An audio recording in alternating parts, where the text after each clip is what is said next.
Good morning from Graham Family Farm. It's November 19th, 2025, and it's around 9 a.m. And got blue sky, yeah, some clouds. Sun is out and it's bright. I love it. It's about 38 degrees right now, but it was frosted over not too long ago. And a little bit of frost here and there. 7-Eleven chickens know it's time to eat. Everybody's been fed.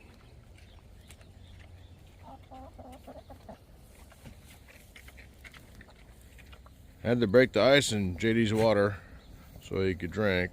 It wasn't that thick, but it was froze over. It's still frosty over here in the shade.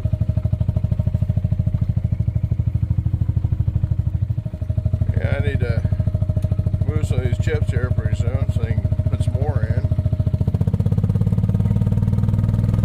I might do that today. Oh, great. Lack of traction here. I'm stuck. I'm gonna try that again. Go faster.